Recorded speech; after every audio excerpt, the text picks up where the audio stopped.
wiil dhalinyaro ayaa xabada beeda madaxa kaga dhuftay xildhibaan ka tirsan baarlamaanka dalka Australia oo lagu magacaabo Senator Fraser Annan kaasoo ku guda jiray shir jaraa'id oo si jees iyo ku digasho uga hadlayay muslimiintii badneed ee shalay lagu dilay masjid ku yaala waddanka New Zealand. ninkan xildhibaanka oo ka mid ah dadka cunsuriyiinta ah ee muslim nacaybku madax maray ayaa shirkiisa jaraa'id ee uu qabtay isla maalintii shalay ee Jimcaha ahayd waxa uu ku sheegay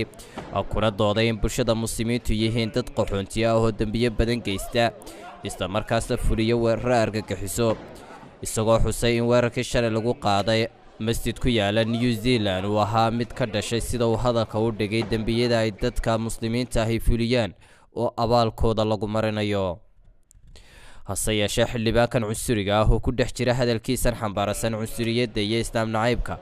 ayaa waxaa si kadisa u soo ag istaagay wiil dhalinyaro oo la sheegay inay da'diisu tahay 17 jir kaasoo xabad beeda madaxa kaga burburiyay waxaanu falkaasi sababay inuu xildhibaanku joojiyo hadalkiisa kadibna uu 2 jeer madaxa ka feedhay wiilkii yara waxaana markiiba ninkan xildhibaanka oo aad u cadhaysan qabtay rag meesha joogay oo u muuqday inay ka tirsan yihiin ciidanka ilaalada ammaanka dalka Australia kuwaasoo ka hortagay inuu waxyeello gaarsiiyo wiilka yar ee beedka ku dhuftay.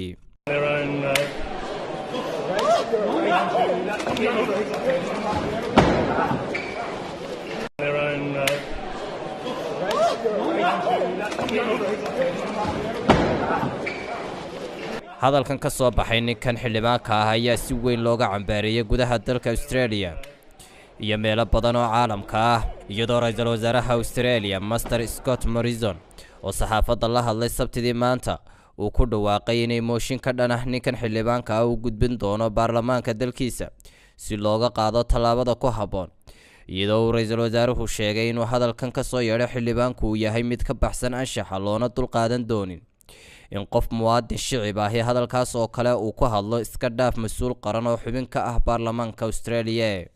geesta kale ciidanka booliska ayaa sheegay in wiilka dhalinyarada ah oo la xidhay markii uu beedka ku dhuftay ninka xildhibaanka ah hadda uu dib u helay xorriyadiisa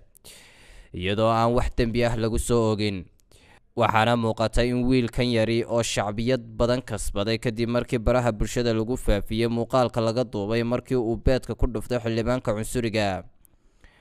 waxaa baraha bulshada si xoogan lagu faafiyay qoraallo lagu ammaanayo wiilka yar laguna sifeeyay inuu yahay geesi taayir oo u hiiliyay bini'aadanimada iyo isdhexgalka bulshooyinka caalamka waxaana baraha bulshada laga sameeyay bogag dhaqaale loogu ururinayo wiilkaas yar si lacagtaas uu iskaga difaaco haddii wax dambi ah lagu soo ogo sidoo kalena uu ku iibsado beedad badan. maxamed xasan daacad Saab TV